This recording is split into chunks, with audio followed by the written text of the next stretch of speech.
All right, so this video just popped up on my timeline. DJ Vlad and DJ Akademiks, two people who don't DJ got DJ by their name.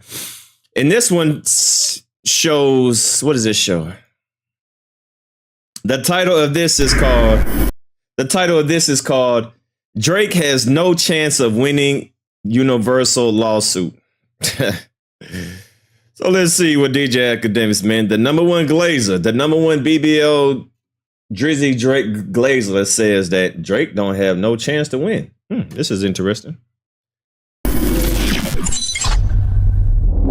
No, the lawsuit. There was a rumor that Universal was going to settle for $250 million. I don't know if that was true. I don't know why they made that up. Yeah, that's a makeup. That's a makeup situation. So, and look, yeah. You sweating? They ain't got no AC at the Vlad studio? You look mighty hot. He was praising Drake. Oh, Drake is going to change the music industry for everybody. And other people are like, oh, yeah, now we're actually behind this lawsuit and so forth. Do you think this lawsuit will actually accomplish what Drake is setting out to do? Do you think there'll be a significant settlement, or will it ultimately be thrown out after years and years in court? I rock with Drake, and but I don't like how this lawsuit is presented at all. I think this lawsuit needs to be off the ilk of I'm standing for all artists, and that's what differs with every time we've seen this before. When Taylor Swift has gone to the major labels, she's always says, I'm an artist, and you've been taking advantage of many artists for all this time. I'm going to stand up for them. We need more payments from royalties on streaming. She's made it very clear, very transparent. I'm standing up as the biggest artist for all the artists, even Jay-Z. And I think Jay-Z's a slimy motherfucker, but still. Jay-Z, even when he was trying to do eventually the slimy thing of sell title, but when he was fighting for titles, survival in the streaming game, his idea was artists should get paid more. And these other places pay artists like shit. Come together with me. Let's try to do this together. And people bought in. This lawsuit with Drake, it's really about Kendrick. Fans are trying to make it like it's about all artists. It's really about Kendrick. It's really about that song. I haven't said nothing that it's all about all artists. It seems like you're just saying, nigga, I'm suing them. Yeah. Which, that hurts. You were one of the people that was, well, especially when it first started, you was one of the people that was running with that narrative. You were one of the first people. What are you talking about? So once people heard you say it, the OV hoes just follow suit. I think it hurts him because why the fuck would we really support it? Other than say, I'm a fan of yours and I want you to win. But this doesn't seem like it's going to have a ripple effect. And he hasn't positioned it as such. And this is where I always wonder about how his team structures stuff. Because when you choose to do a lawsuit like this, you should have a PR initiative to get everybody on your side. And I don't think Drake has done that. And I don't like that. So to answer the other question, how do I think it's going to end? This shit's going to get dragged out, and it's going to end with a new deal and a big record from Drake. Okay?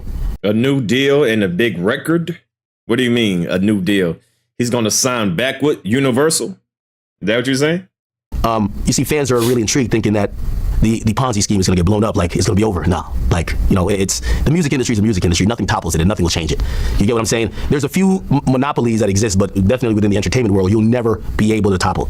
Number one is the major label systems, right? They own the DSPs. They have significant stock in radio advertisement. They are the backbone of every ancillary. Hold on. Universal doesn't own Spotify. Yes, they do.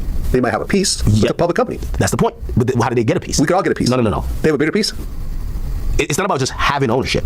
The deal that was done, let's not be dense here. They got a part of Spotify in a deal for licensing.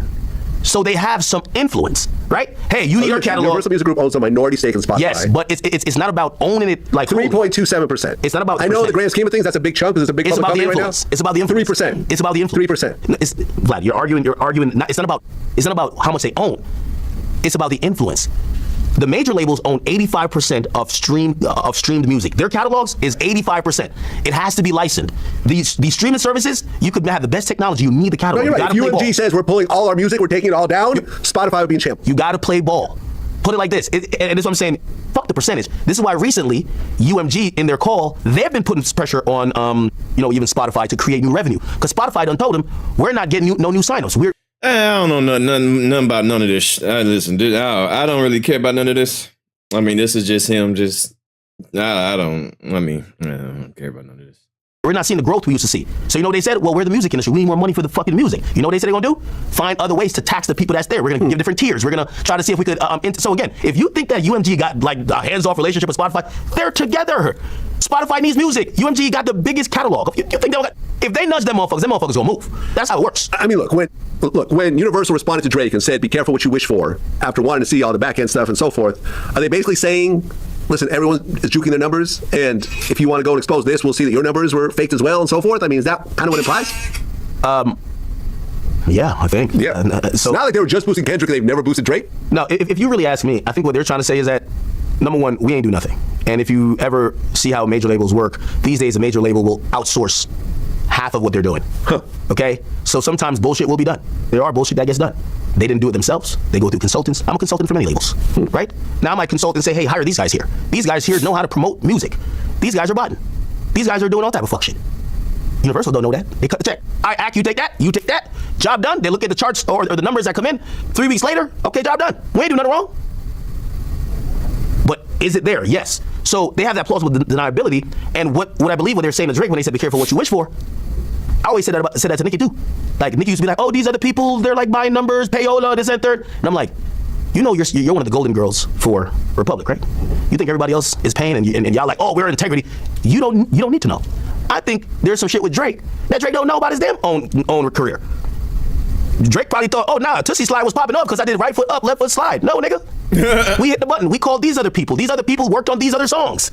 So you get to find out the same motherfuckers who you may think you have the expose on that maybe helped or did the botting for those guys, they bought it for you. You have no idea. Again, and this is where also even with Kendrick, I do think some of Kendrick streams were botted based on information I heard. I don't think Kendrick ever sat in a room and say, bought it. I don't think most of these artists do. Because most of these successful artists, what they're seeing, they think they're lit already. They usually don't understand when the numbers don't match what they see. You know what? I can actually... Careful what you wish for. I can actually kind of agree with that. You know what I'm saying? Not saying that Kendrick or Drake or Nicki Minaj, they have their hands tied into this, but when they press their button, when UMG presses that button, they press that button for a certain song, for a certain album to go. But the artists are probably oblivious to it, and they think it's only because of them. I could believe that. So y'all leave a comment down below, man. DJ Akademiks pretty much saying that Drake has no chance of winning the lawsuit versus UMG. This would be interesting, man. Make sure if you're new to the channel, hit that like button, hit that subscribe button, man. Let me know if you agree or disagree. Like I said, y'all know I'm not a DJ Akademiks fan, but I can, what is it? Eat the meat and spit out the bones. Pause, no Diddy. Hell, we got to come with a new saying, because eating the meat and spit out the bones is kind of, that's not really appropriate for 2025, especially with this whole Diddy trial. So what's another something I can take the good out of the bad? How about that? Yeah, I'm not gonna say eat the because that's no Diddy. That sounds good. Yeah, I can take the good out of the bad sometimes. And DJ Akademiks is definitely, a lot of stuff he say is bull crap, but sometimes he might be on point. Just like Wack 100, right? Wack 100, he be capping sometimes, but sometimes he be on point. So I can take the good. I can squeeze. I can what's the word I'm looking for? I can extract the good out of some bullshit. There we go. I can extract the good out of a bullshit person. All right. So y'all leave a comment down below. Y'all let me know what y'all, if y'all agree or disagree, or how do y'all feel about DJ Akademiks pretty much throwing Drake under the bus and saying that he has no chance of winning the lawsuit versus UMG. It's your boy Damn D signing up.